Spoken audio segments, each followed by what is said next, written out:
सुप्रभात, good morning friends. मेरा नाम डीसी यादव है और आप सभी लोगों का DCIS पे स्वागत है। 23 नवंबर 2022 का करंट अफेयर्स पढ़ेंगे हम, जो अलग अलग समाचार पत्रों से हमने एकत्रित किया है। ये आपके आने वाले सभी exam IAS, PCS, SSC, banking, railway, Agnipath, सेना भर्ती जैसे वनडे एग्जामिनेशन के लिए अति महत्वपूर्ण है। हमारे साथ आप नए हैं तो सब्सक्राइब कर लीजिए DCIS इंस्टीट्यूट को। आज का अपना पहला सवाल है कि किस देश की संसद ने भारत के साथ मुक्त व्यापार समझौते को मंजूरी दे दी है। आपके सामने ऑप्शंस हैं A Britain, B Saudi Arab, B Australia, C Saudi Arab या D UAE। इसका सही आंसर है ऑप्शन B। ऑस्ट्रेलियाई संसद ने भारत के साथ मुक्त व्यापार समझौते को मंजूरी दे दी है। इंडिया में ऑलरेडी भारतीय संसद से, लोकसभा और राज्यसभा दोनों से ऑस्ट्रेलिया के साथ जो हम फ्री ट्रेड एग्रीमेंट की बात कर रहे थे उसकी मंजूरी मिल चुकी है। बस राष्ट्रपति द्रौपदी मुर्मू जी के सिग्नेचर बाकी हैं। महामहिम के सिग्नेचर के साथ ही हम ऑस्ट्रेलिया के साथ फ्री ट्रेड एग्रीमेंट करने वाले देश बन जाएंगे।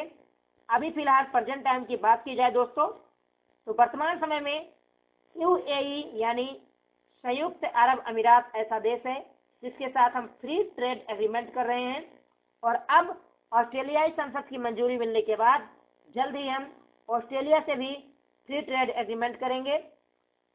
जबकि जब से ब्रिटेन के प्रधानमंत्री ऋषि सुनक जी बने हैं तब से कयास लगाई जा रही है कि हम ब्रिटेन के साथ भी मुक्त व्यापार समझौता कर लेंगे, क्योंकि G20 की जो शिखर सम्मेलन इंडोनेशिया की बाली में हुई वहां प्रधानमंत्री मोदी जी और ऋषि सुनक जी मिले, जहां पर आपस में फ्री ट्रेड एग्रीमेंट के संकेत दिए। तो अभी फिलहाल में भारत देश का जो फ्री ट्रेड एग्रीमेंट है वो UAE के साथ है। जल्द ही हम ऑस्ट्रेलिया के साथ फ्री ट्रेड एग्रीमेंट करेंगे और ब्रिटेन के साथ हमारी उम्मीदें हैं कि इनसे भी हमारा फ्री ट्रेड एग्रीमेंट हो जाएगा। बात अगर ऑस्ट्रेलिया की जाए तो ये है ऑस्ट्रेलिया, जिसको हमने worldatlas.com से लिया है इस मैप को। अगर बात करें दोस्तों इस पे, तो ऑस्ट्रेलिया को कई भागों में डिवाइड किया गया है अपने प्रशासन की दृष्टि से, जैसे western Australia, northern Australia, south Australia और न्यू साउथ वेल्स। अभी हाल ही में ऑस्ट्रेलिया में आपको पता होगा कि T20 विश्व कप 2022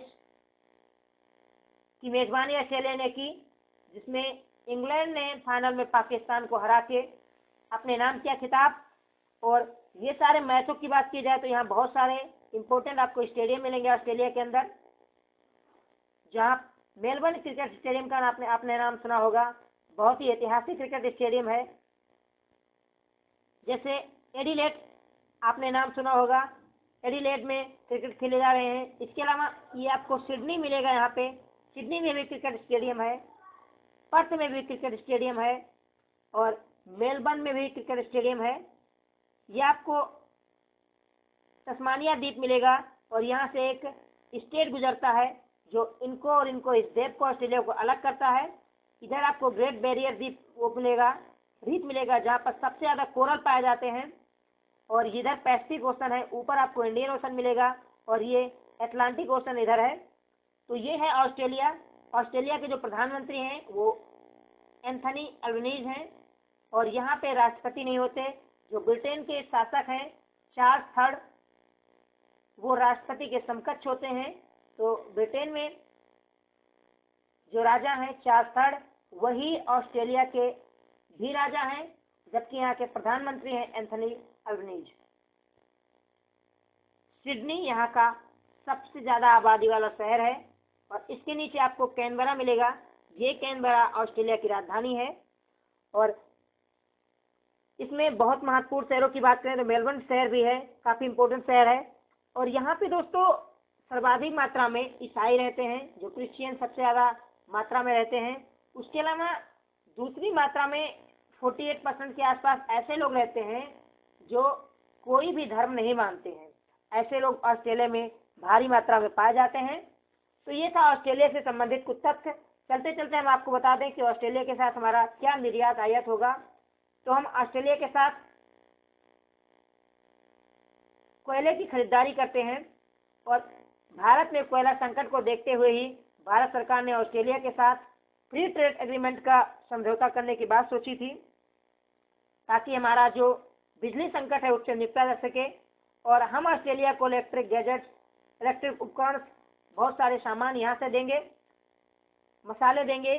जबकि ऑस्ट्रेलिया से हमें एक बहुत बड़ी मुसीबत ये थी जिसका भारतीय किसान यूनियन ने विरोध किया था कि डेयरी को लेकर भारत काफी चिंतित था, क्योंकि ऑस्ट्रेलिया के अंदर जो डेयरी उद्योग है ये काफी बड़ा उद्योग है। ऐसा माना जाता है फ्री ट्रेड एग्रीमेंट होने के बाद अब भारत में जो दूध उत्पादन या दूध से बने सामान है उनकी भरपार ऑस्ट्रेलियाई मार्केट का हो जाएगा। तो ये भारत के लिए एक नेगेटिव पक्ष हो सकता है, लेकिन कोयले और ईंधन को ध्यान में रखते हुए हम सकारात्मक पक्ष पे भी जाएंगे। लेकिन अगर हमारा ब्रिटेन के साथ समझौता होता है तो हम उसमें मुनाफे में रहेंगे। अब आज का अपना दूसरा सवाल है दोस्तों कि किस देश के साथ दूसरा सवाल है कि travel in leisure India best award किस राज्य को मिला है। आपके सामने ऑप्शन है A Rajasthan, B Himachal Pradesh, C Sikkim या डी केरल। इसका सही आंसर है ऑप्शन ए राजस्थान को मिला है travel and leisure India best award. तो इसका सही आंसर है ऑप्शन ए राजस्थान। जबकि बात केरल की जाए दोस्तों तो Kerala best wedding destination state बना है। बेस्ट वेडिंग डेस्टिनेशन स्टेट का जो अवार्ड है वो केरल को मिला है, जबकि travel and leisure India best award Rajasthan को दिया गया है। जबकि बात करें दोस्तों हिमाचल प्रदेश की तो हिमाचल प्रदेश को बेस्ट रोड ट्रिप डेस्टिनेशन का अवार्ड मिला है, यानी बेस्ट रोड ट्रिप डेस्टिनेशन को जो अवार्ड मिला है वो हिमाचल प्रदेश को मिला है। बेस्ट वेडिंग स्टेट का जो अवार्ड मिला है वो केरला को मिला है। Travel and leisure best India का अवार्ड जो राजस्थान को मिला है। जबकि बेस्ट इको डेस्टिनेशन का जो अवार्ड दिया गया है वो उड़ीसा प्लस सिक्किम को साझा रूप में दिया गया है। तो ये थे कुछ इंपॉर्टेंट अवार्ड जो अलग अलग राज्यों को दिया गया हाल ही में। इससे संबंधित सवाल आपके पीसीएस जैसे बड़े एग्जाम में भी पूछे जा सकते हैं। अगर बात दोस्तों मैं राजस्थान की करूं तो राजस्थान की स्थापना आपको पता है कि 1 नवंबर 1956 को की गई थी, जब राज्य पुनर्गठन आयोग आया था, जहां पर 14 राज्यों 3 केंद्र शासित प्रदेशों की स्थापना की गई थी। उसी समय राजस्थान भी उसमें शामिल था। मुख्यमंत्री की बात की जाए तो अशोक गहलोत जी यहाँ के मुख्यमंत्री हैं, जबकि सचिन पायलट यहाँ के डिप्टी सीएम हैं और आई थिंक गणेशी लाल जी यहाँ के राज्यपाल हैं। दोस्तों राज्यपाल यहाँ के हैं कलराज मिश्र। कलराज मिश्र हैं यहाँ के, गणेशी लाल जी नहीं है। कलराज मिश्र हैं राजस्थान के राज्यपाल। मुख्यमंत्री हमने बताया अशोक गहलोत हैं और डिप्टी सीएम हैं सचिन पायलट। यहाँ पे विधानसभा में 200 सीटें हैं, लोकसभा में आपको 25 सीटें मिलेगी, जबकि राज्यसभा में 10 सीटें हैं राजस्थान की। कई महत्वपूर्ण नेशनल पार्क आपको राजस्थान में मिलेंगे, जैसे रणथंभौर नेशनल पार्क आपको मिलेगा, केवलादेव राष्ट्रीय उद्यान मिलेगा आपको, बीजट राष्ट्रीय उद्यान आपको मिलेगा। तो काफी इंपॉर्टेंट राष्ट्रीय उद्यान है। केवलादेव राष्ट्रीय उद्यान एक ऐसा राष्ट्रीय उद्यान है जो रामसर साइट भी है, आपको पता होगा। रामसर साइट जिसकी शुरुआत हुई थी 1971 में 2 फरवरी को ईरान का एक शहर था रामसर, जहाँ पे सम्मेलन हुआ आर्द्र भूमि के संरक्षण के लिए। इसलिए हर वर्ष 2 तारीख को आर्द्र भूमि दिवस भी मनाया जाता है। और बहुत ही ज्यादा दोस्तों यहाँ पे वर्ल्ड हेरिटेज साइट आपको मिलेंगे राजस्थान के अंदर। काफी महत्वपूर्ण किले हैं राजस्थान के अंदर जिसे वर्ल्ड हेरिटेज साइट का दर्जा दिया गया है।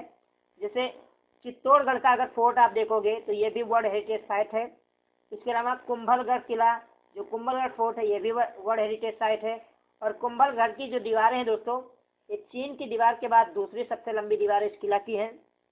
रणथंभौर फोर्ट भी है, वो भी वर्ल्ड हेरिटेज साइट है यूनेस्को का। इसके अलावा आमेर फोर्ट आपको मिलेगा, आमेर फोर्ट भी वर्ल्ड हेरिटेज साइट है राजस्थान का। गैरोन किला जो है वो भी वर्ल्ड हेरिटेज साइट है राजस्थान में। इसके अलावा केवलादेव नेशनल पार्क हमने बताया था आपको, ये भी वर्ल्ड हेरिटेज साइट है। और केवलादेव नेशनल पार्क ये महज वर्ल्ड हेरिटेज साइट ही नहीं है, ये रामसर साइट भी है और ये राष्ट्रीय उद्यान भी है, वर्ल्ड हेरिटेज साइट भी है, तीनों चीज है। इसके अलावा दोस्तों अगर बात की जाए तो शहरों की बात की जाए तो आपको पता है कि जयपुर जो पिंक सिटी है ये भी वर्ल्ड हेरिटेज साइट है। इसके अलावा जंतर मंतर जो आपको मिलेगा, जंतर और मंतर, एक तो दिल्ली में जंतर मंतर है, एक राजस्थान में जयपुर में जंतर मंतर है, तो इस जंतर मंतर को भी वर्ल्ड हेरिटेज साइट का दर्जा दिया गया है। और आपको पता है कि वर्ल्ड हेरिटेज साइट का जो दर्जा देता है ये यूनेस्को देता है, जिसकी स्थापना 1946 में हुई थी यूनेस्को की। और यूनेस्को का हेडक्वार्टर जो आपको मिलेगा वो पेरिस में मिलेगा। पेरिस राजधानी है फ्रांस की, और फ्रांस में मिलेगा, पेरिस में ही आपको एफिल टावर मिलता है। आप मुझे कमेंट करके बताइए कि एफिल टावर जो है या फ्रांस की राजधानी वो किस नदी के किनारे स्थित है। तो ये था राजस्थान से संबंधित कुछ महत्वपूर्ण तथ्य। दोस्तों अब चलते हैं अपने अगले सवाल की ओर। सुमित्रा राम पुरस्कार किस क्षेत्र में दिया जाता है? आपके सामने ऑप्शन है, ए शिक्षा, बी खेल, सी नृत्य या डी लेखन। इसका सही आंसर है ऑप्शन सी नृत्य। अभी उमा जी को कथक नृत्य के क्षेत्र में सुमित्रा राम पुरस्कार दिया गया, इसलिए ये सुर्खियों में था, आप इसे याद कर लीजिए। एक सवाल ये बन सकता है कि किस उमा जी का संबंध किस नृतक से है? तो कथक से। और सुमित्रा राम पुरस्कार किसे दिया गया? तो उमा जी को दिया गया। सुमित्रा राम पुरस्कार का संबंध किससे है? तो नृत्य से है या कथक नृत्य से है, आप ऐसा मान सकते हैं। अगला सवाल है दोस्तों कि INMAR को 2022 में सम्मेलन हुआ, इसका आयोजन कहाँ किया गया है? ए दिल्ली, बी मुंबई, सी चेन्नई या डी लखनऊ। तो इसका सही आंसर है ऑप्शन बी, मुंबई में आयोजन किया गया। इसके तहत देश का जो पहला राष्ट्रीय ग्रीन पोर्ट और शिपिंग उत्कृष्टता है ये भी लॉन्च किया गया। और ये लॉन्च किया हमारे केंद्रीय मंत्री हैं सर्बानंद सोनोवाल जी ने। तो सर्बानंद सोनोवाल जो कभी मुख्यमंत्री हुआ करते थे पूर्वोत्तर भारत में असम के, वो अब केंद्रीय मंत्री हैं। उन्होंने इस आयोजन में देश का पहला राष्ट्रीय ग्रीन पोर्ट और शिपिंग उत्कृष्टता केन का भी लॉन्च किया है मुंबई से। तो ये महत्वपूर्ण सवाल था जो आपके आने वाले सभी इंपोर्टेंट एग्जाम्स IAS PCS जैसे बड़े एग्जाम में भी पूछे जा सकते हैं, और जबकि SSC बैंकिंग रेलवे जैसे छोटे एग्जाम में पूछे जाने के 100% चांसेस हैं। अब बढ़ते हैं दोस्तों अपने अगले सवाल की ओर। अगला सवाल है कि गांधी मंडेला पुरस्कार 2022 से किसे सम्मानित किया गया? ए Sonu Sood, B Benjamin Netanyahu, सी शेख हसीना या डी दलाई लामा को। तो सोनू सूद जो एक एक्टर्स हैं जिन्होंने बहुत अच्छा काम किया, लॉकडाउन में काफी पुरस्कार इनको मिले, ये इनको नहीं दिया गया है। बेंजामिन नेतन्याहू जो इजराइल के प्रधानमंत्री नए बने हैं, चुनाव जीत के आए हैं और भारत इजराइल संबंधों को एक नई उड़ान दिया था इन्होंने, इनको भी नहीं दिया गया है। शेख हसीना जो बांग्लादेश के प्रधानमंत्री हैं, इनको भी नहीं दिया गया है। इसका सही आंसर है ऑप्शन डी दलाई लामा। जो 14वें दलाई लामा हैं उन्हें गांधी मंडेला पुरस्कार 2022 से सम्मानित किया गया है। ये हैं दलाई लामा जी जिन्हें गांधी मंडेला शांति पुरस्कार दिया जा रहा है। इन्हें ऑलरेडी 1989 में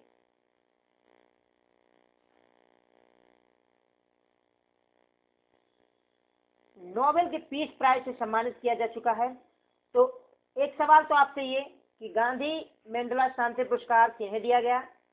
तो दलाई लामा जो 14वें दलाई लामा है, आपको पता होगा जब तिब्बत पे आक्रमण किया था चाइना ने, उसके बाद ये देश छोड़ के भारत में भाग आए थे। भारत ने इनको शरण दी थी और 1959 में जब ये तिब्बत छोड़ के आए थे, उसका एक बहुत बड़ा कारण था भारत चीन का युद्ध होना। तो भारत ने इन्हें गांधी मंडेला शांति पुरस्कार से सम्मानित किया है, जबकि जो नॉर्वेजियन संसद है जो शांति का पुरस्कार देती है, उसने भी 1989 में इन्हें नोबेल के शांति पुरस्कार से सम्मानित किया था। तो इसका सही आंसर होगा ऑप्शन डी, दलाई लामा। अब बढ़ते हैं अपने अगले सवाल की ओर दोस्तों। अपना अगला सवाल है कि हाल ही में विश्व बाल दिवस कब मनाया गया। आपके सामने ऑप्शंस हैं 19 नवंबर, 20 नवंबर, 21 नवंबर या 22 नवंबर। इसका सही आंसर है ऑप्शन बी, 20 नवंबर को विश्व बाल दिवस मनाया गया और सबसे पहले ये 1954 में मनाया गया था। अगर बात 19 नवंबर की बात करें दोस्तों, तो 19 नवंबर एक बहुत ही महत्वपूर्ण डे जो बार बार आपके एग्जाम में पूछा जाता है कि शौचालय दिवस कब मनाया जाता है। तो विश्व शौचालय या विश्व टॉयलेट दिवस 19 नवंबर को मनाया जाता है। 19 नवंबर को इसके अलावा दोस्तों अंतर्राष्ट्रीय यानी इंटरनेशनल मेल डे, अंतर्राष्ट्रीय पुरुष दिवस भी मनाया जाता है। और 19 नवंबर को इंदिरा गांधी जी का जन्म हुआ था और 19 नवंबर को ही महिला उद्यमिता दिवस यानी विमेन एंटरप्रेन्योरशिप डे भी मनाया जाता है। तो ये 19 नवंबर को कई सारे महत्वपूर्ण दिवस मनाए जाते हैं दोस्तों। जबकि अगर बात करें 21 नवंबर को, तो 21 नवंबर को वर्ल्ड टेलीविजन डे मनाया गया। अपना आंसर है ऑप्शन बी, 20 नवंबर। अब बढ़ते अपने अगले सवाल की ओर। अपना अगला सवाल है कि भारत के नए चुनाव आयुक्त कौन नियुक्त किए गए हैं। राजीव मल्होत्रा, प्रदीप कुमार, उत्पल कुमार सिंह या अरुण कुमार। इसका सही आंसर है ऑप्शन डी, अरुण कुमार। और ये हैं हमारे नए चुनाव आयुक्त अरुण कुमार। आपको पता होगा जो चुनाव आयोग है हमारा, ये 3 स्तरीय होता है। इसमें एक तो आपके मुख्य चुनाव आयुक्त होते हैं जो इस समय राजीव कुमार हैं, जिन्हें अंतर्राष्ट्रीय पर्यवेक्षक में अभी नेपाल में बुलाया गया था, हमने इस पे कवर भी किया है। इसके अलावा एक अनूप कुमार जी हैं, अनूप कुमार चंद्र पांडे, ये चुनाव आयुक्त थे। और अब अरुण कुमार जी भी चुनाव आयुक्त हो गए हैं। तो जो पद खाली था हमने आपको अपने परसों वाले क्लास में बताया था कि अभी एक चुनाव आयुक्त का पद खाली है, अब वो भर चुका है। अरुण कुमार जी चुनाव आयोग जो चुनाव आयुक्त थे उस पद पे आ गए हैं। और दूसरे चुनाव आयुक्त हमारे हैं अनूप कुमार पांडे जी, और जो हमारे मुख्य चुनाव आयुक्त हैं वो है राजीव कुमार जी। और हमने आपको ये भी बताया था दोस्तों कि 25 दिसंबर 1950 को चुनाव आयोग की स्थापना हुई थी, इसीलिए 25 दिसंबर को हर वर्ष हम राष्ट्रीय मतदाता दिवस मनाते हैं, यानी नेशनल वोटर डे मनाते हैं। इसके अलावा हमने ये भी बात की थी कि आर्टिकल 324 में चुनाव आयोग से संबंधित प्रावधान भारत के संविधान में दिए गए हैं। अब बढ़ते हैं अपने अगले सवाल की ओर। विनीत कुमार सीओ नियुक्त किए गए हैं किसके। नाबार्ड के, खादी ग्रामोद्योग आयोग के, एक्सिस बैंक के या इनमें से कोई नहीं। इसका सही आंसर है ऑप्शन बी। तो खादी और ग्रामो उद्योग के जो सीओ नियुक्त हुए हैं मुख्य कार्यकारी अधिकारी, वो विनीत कुमार जी अपॉइंट किए गए हैं। अगला सवाल है दोस्तों कि किस खिलाड़ी ने विजय हजारे ट्रॉफी में सबसे लंबी पारी खेली। 277 रनों की पारी खेलकर इन्होंने वर्ल्ड रिकॉर्ड बनाया है कि किसी भी फॉर्मेट में सबसे ज्यादा रन बनाने का। किस्मत्ता गौतम जी हैं, एन जगदीशन, संजू सैमसन या नवीन कुमार। इसके सही आंसर है ऑप्शन डी, एन जगदीशन। तो ये हैं आपके एन जगदीशन जो आईपीएल में चेन्नई एक्सप्रेस की तरफ से खेलते हैं। अब ये हमने न्यूज 18 से ये कटिंग ली है, इसमें बताया गया है कि सबसे तेज जो रन बनाए हैं ये इन्होंने बनाया है। 277 रनों की पारी खेली। इससे पहले अली ब्राउन इंग्लैंड के खिलाड़ी थे जिन्होंने 268 रन मारा था। और रोहित शर्मा को आप जानते होंगे, इन्होंने 264 रनों की पारी खेली थी। और डर्सी शॉट ने 257, जबकि शिखर धवन ने 248 रन बनाए थे। और अब इन सारे जितने क्रिकेट के प्रूफ होते हैं इसमें सभी फॉर्मेट में अगर किसी ने सबसे लंबी पारी खेली है तो वो एन जगदीशन है, जिन्होंने विजय हजारे ट्रॉफी में 277 रनों की एक बड़ी पारी खेली महज 141 गेंदों में। तो इस तरह आपके आंसर थे एन जगदीशन। अगला सवाल है दोस्तों कि 15वें एशियाई एयर गेम चैंपियनशिप में भारत का कौन सा स्थान रहा। ए पहला, बी दूसरा, सी तीसरा या डी चौथा। इसका सही आंसर है ऑप्शन ए। भारत 25 स्वर्ण पदक के साथ पहले स्थान पर रहा 15वें एशियाई एयर गन चैंपियनशिप में, जो साउथ कोरिया में अभी हाल ही में संपन्न हुआ। इसमें भारत का दबदबा कायम रहा और भारत ने एक अच्छा प्रदर्शन किया शूटिंग में। एक नए उभरते हुए खिलाड़ी मनु भाकर जैसे लोग भी इसमें शामिल थे, इन्होंने भी स्वर्ण पदक जीता। तो एक अच्छा परफॉर्मेंस रहा ओवरऑल इंडिया का 15वें एशियाई एयर गन चैंपियनशिप में। तो ये थे दोस्तों आज के टॉप 10 सवाल। अगर आपको सेशन पसंद आया हो तो लाइक कीजिएगा, अपने दोस्तों के साथ भी शेयर कीजिए। आज का अपना क्लास यही समाप्त होता है। आप लोग हमारे साथ जुड़े इसके लिए आपका बहुत बहुत धन्यवाद। आप सभी का दिन शुभ हो। जय हिंद, जय भारत।